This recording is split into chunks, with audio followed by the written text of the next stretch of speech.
নমস্কার বন্ধুরা, আমি তনুশ্রী। আমার চ্যানেলে আপনাদেরকে স্বাগত। বন্ধুরা, শীত পড়ে গেছে, আর শীত পড়লেই আমাদের পিঠার কথা মনে পড়ে।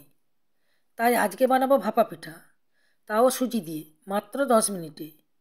যেমন হবে নরম, তেমন হবে স্পঞ্জি। চালের গুঁড়োর ভাপা পিঠা করতে সময় লাগে, আবার অনেকের সমস্যা বলে মনে হয়। সুজির ভাপা পিঠা করতে এত সহজ, এত অল্প সময়ে তৈরি করা যায়। বন্ধুরা, পুরো ভিডিওটা দেখলে তবেই আপনারা বুঝতে পারবেন। চলুন রেসিপিটি শুরু করা যাক।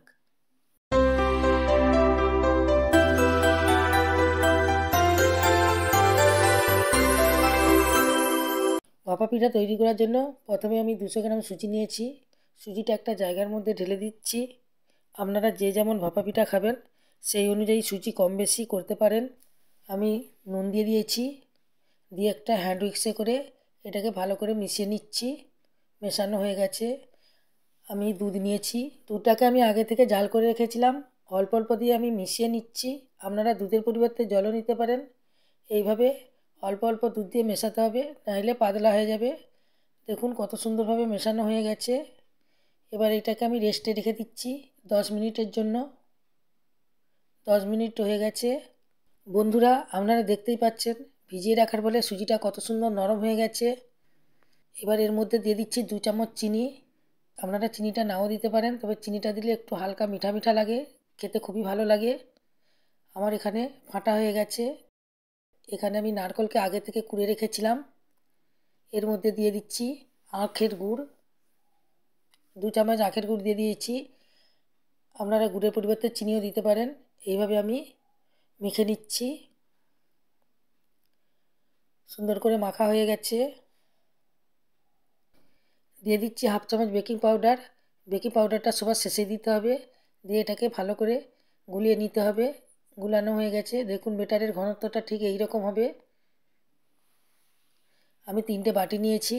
বাটিতে সামান্য পরিমাণ সরষের তেল দিয়ে দিচ্ছি। আপনারা সরষের তেলের পরিবর্তে সাদা তেলও দিতে পারেন।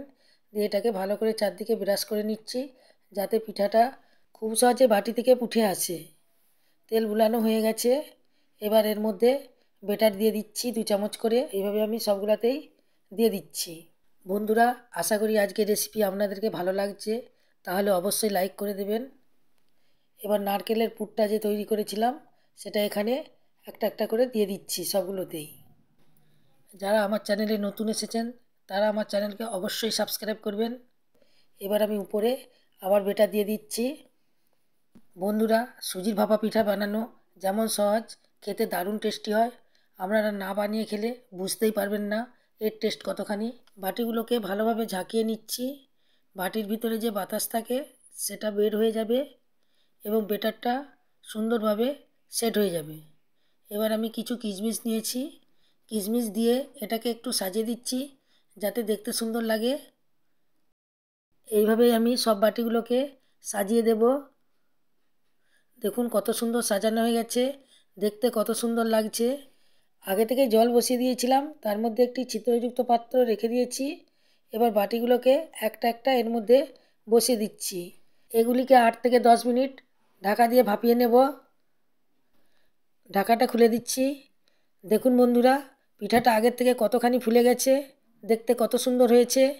এবার একটা কাঠি নিয়েছি, কাঠি নিয়ে চেক করে নিচ্ছি। দেখুন একটু কাঠির মধ্যে লেগে নেই, অতএব পিঠাগুলি আমার সম্পূর্ণভাবে রেডি হয়ে গেছে।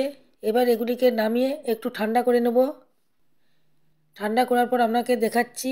দেখুন বন্ধুরা, হাতে করে চাপ দিতেই বাটি থেকে ছেড়ে চলে আসছে।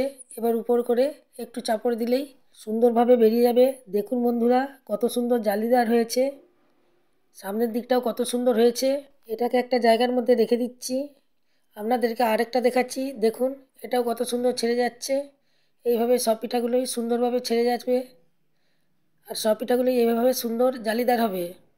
দেখতেই পেলেন বন্ধুরা, সুজির ভাপা পিঠাগুলি কত তাড়াতাড়ি, কত সহজভাবে তৈরি হয়ে গেল।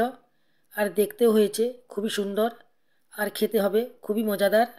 দেখুন বন্ধুরা, কত সুন্দর নরম তুলতুলে হয়েছে। এটা একবার খেলে অনেকক্ষণ পেট ভরেও থাকবে। আপনাদেরকে একটা কেটেও দেখাচ্ছি। ভেতরের পুরটা চারিদিকে ছড়িয়ে গেছে, খেতে খুবই ভালো লাগবে। পুরে ভরা সুজির এই ভাপা পিঠা ছোটো থেকে বড়রা খেতে খুবই পছন্দ করবে। এবং আপনাকে বারবার বানানোর জন্য আবদার করবে। এই রকমই নতুন নতুন রেসিপি যদি পেতে চান আমার চ্যানেলকে অবশ্যই সাবস্ক্রাইব করবেন এবং বন্ধুদের মধ্যে প্রচুর প্রচুর শেয়ার করবেন।